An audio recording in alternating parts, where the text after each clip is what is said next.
gone, which means Crocktober is upon us. And to kick off this festive month where we celebrate probably my favorite kitchen appliance, I thought I would start by sharing with you another $5 Crockpot dinner video. Let's dive in. I've decided that as long as I'm making these $5 Crockpot dinners, and I'm thinking about making this a series, that I will devote one of the recipes to a beans and rice upgrade. So I'm grabbing a few seasonings here. I'm getting some chili powder, some cumin, some oregano, because I think I'm going for sort of a cheesy enchilada beans and rice this time. When I am working on a super tight budget and I want to use some kind of ground meat, like a ground beef recipe, I will often substitute ground turkey, because ground beef, even the least expensive kind, has gotten very pricey, like almost $6 a pound at my grocery store. Ground turkey is usually a little under $4 a pound. But I was really intrigued to see that my Walmart has started carrying ground chicken in their house brand, and it's actually even cheaper than ground turkey. In fact, a pound of it is $3.42, I think, so I can use half a pound in my enchilada beans and rice for $1.71. I know ground chicken is nothing new, it's just the first time I've seen it in like the Walmart brand, so that it's even cheaper than the ground turkey. And you'll want to brown up that half pound either on the stove and then transfer it to the slow cooker, or if you have a slow cooker that has a saute function, you want to get that browned up. This is totally optional, but when I'm cooking with ground turkey in place of ground beef, I will often add a little dash of Worcestershire sauce. So I'm going to do the same thing since I'm using ground chicken, but you can leave that out if you don't have it. This is 1.5 cups of pinto beans that I have soaked, and I mentioned in my last video that sometimes I will do a quick soak where I bring them to a boil in a big pot of water for just 2 minutes and then turn the heat off and let them sit covered for an additional hour. Or you can do the overnight soak where you just rinse them and pick out all the pebbles and the bad beans and just let them soak overnight. I'm gonna use about 2 teaspoons of chili powder, 1 teaspoon of cumin, maybe about 3/4 of a teaspoon, a scant teaspoon we'll call it, about a teaspoon of oregano. Oop, that's way too much. There we go, that's better. I'm gonna use 2 chicken bouillon cubes. You could use different kind of bouillon or broth base. You can leave it out completely. Adds a little extra flavor, but if you don't have it, don't sweat it. 1 can of red enchilada sauce, 2 cups of water. I'm gonna rinse out this can so I get all of that saucy flavor out. Salt to taste, pepper to taste. I'm gonna give that a little stir before I pop the lid on. I'm gonna cook mine on low for probably 6 to 7 hours. You could probably do high for 3, 4, maybe 5. I'll probably check on it midway through just to see kind of how the beans are soaking up that water. You do not have to do this extra step, but I just like the texture, the consistency that it gives the beans. I take out half of them and I just mush them up. You can do this by pulsing it in the food processor for a few times, but I just sometimes put them in a bowl and use like a potato masher. I think it was a pastry cutter that I used to just kind of mash them all up. And now I'm just putting those all back in the crock pot with the rest of the beans and just stirring it all together. Man, it smells so good. Believe it or not, this is half of an 8-ounce block of cheddar cheese. Just 4 ounces of cheddar cheese cost me less than $1. I always get the sharp cheddar or the extra sharp cheddar because it's gonna have more flavor than a mild. So the flavor will go a lot farther with less. I just want to stir that in until it's all incorporated and melted. I seem to always underestimate how long it's going to take my beans to cook. It actually took mine closer to 8 hours. In fact, probably about 7 hours. At the 5-hour mark, I turned it up to high so that they would finish cooking. Could be that my beans were older. Even when you quick soak or overnight soak older beans, sometimes I think they take a little bit longer to cook. I made up 1.5 cups of white rice, just regular way I cook rice on the stove. All that's left to do is just to pour some of these over the top of the rice and it'll be ready to serve. Yum.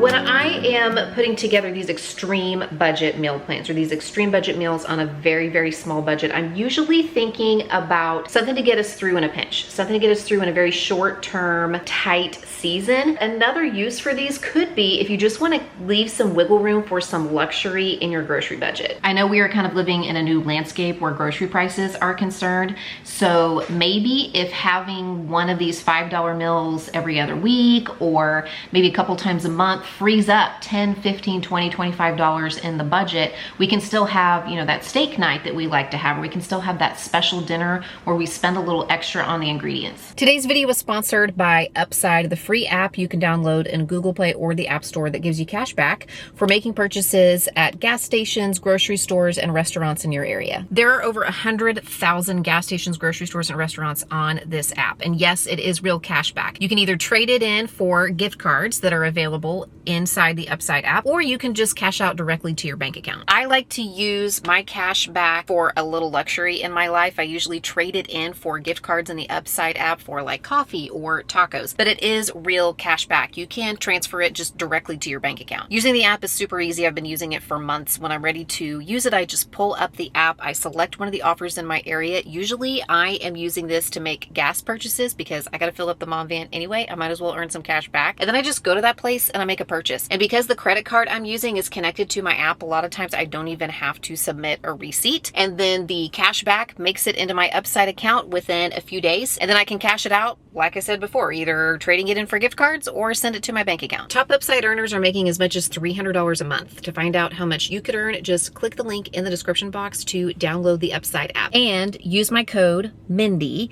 It will give you an extra 25 cents back per gallon on your first tank of gas, or you can just use the QR code right here to download the app. And thank you again to Upside for being a longtime sponsor of my channel and for sponsoring today's video. Let's get back to it. I am basing this next recipe off of a vegetable beef soup that my husband grew up eating and that we have from time to time. Instead of using ground beef, I'm gonna use a half a pound of ground chicken. You can brown that on the stove and then transfer it to your slow cooker, or if you have a slow cooker like mine where you can saute it right there in the crock pot. You just need to make sure that it's cooked through before you add the other ingredients. Then I'm adding 1 cup of pinto beans that I have soaked. And if you are not soaking your beans, you're gonna wanna add extra liquid to your recipes because they're gonna soak up more liquid and they're going to take longer to cook if you're not pre-soaking them. I always thought this recipe was interesting because it used canned cream soups and then V8 juice to kind of season and flavor and create the broth for the soup. So for this particular recipe, I'm going to use 1 can of cream of mushroom and 1 can of tomato soup. I'm adding half a bag of frozen veggies, 1 teaspoon each of garlic powder and onion powder. And I'm also going to add a couple tablespoons of butter because everything in this recipe is pretty lean, so I want to add some fat to help give it a little richness and flavor. I'm going to finish it off with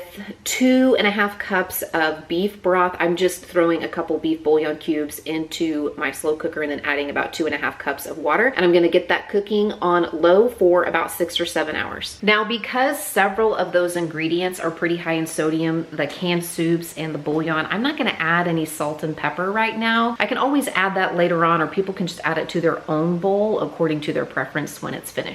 Now to go along with this, you could do crackers, you could do a nice crusty bread or toast. I decided just to pick up a box of Jiffy cornbread mix. These are still like 62 cents at my Walmart.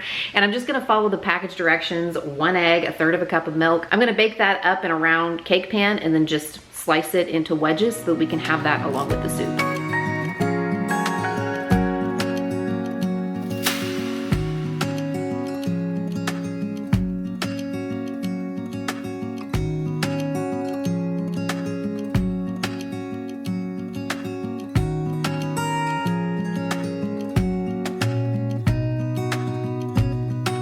I am hoping this is going to be a really yummy chicken ramen soup. I can get chicken thighs bone-in skin on for $2.58 a pound. If you want to use boneless, you can, but I actually wanted the flavor that those things are going to add to this while it slow cooks, and then we'll remove them later. I had planned to use about 3/4 of a pound, about $2 worth of those chicken thighs, but I happened to hit the clearance sales just right, and I was able to get them for a little bit less, so I can use a full pound for about $2. I am going to add a whole lot of garlic. Like seriously, this is probably 8 to 10 cloves, probably half of a whole bulb minced. I wish I had fresh ginger, but I don't. So I'm just gonna use probably about half a teaspoon of this granulated ginger, ground ginger. I'll be adding 3 packets of ramen later on, or right before we're ready to serve it. But for now, I'm just gonna put the seasoning packets in. I'm gonna use these instead of using chicken broth or bouillon. So if you wanted to use a broth base or a bouillon instead, you could. 1/4 cup of soy sauce. If you have honey, you could throw in a tablespoon of honey, but I know honey's pretty expensive. Not everybody has it, so I'm just gonna use about a tablespoon of regular sugar. Looks like somebody was making cinnamon toast earlier. Oh well. 1 bag of frozen peas and carrots, and then 3 cups of water. Low for 5 to 6, high for 3 to 4 until the chicken is done and we're ready to take it out and remove the bone and the skin and shred up the chicken. My chicken cooked on low for about 6 hours. I took it out and separated the meat from the bone and the skin, and I put the meat back here in the crock pot. Now I'm adding 2 tablespoons of butter and my 3 bricks of ramen.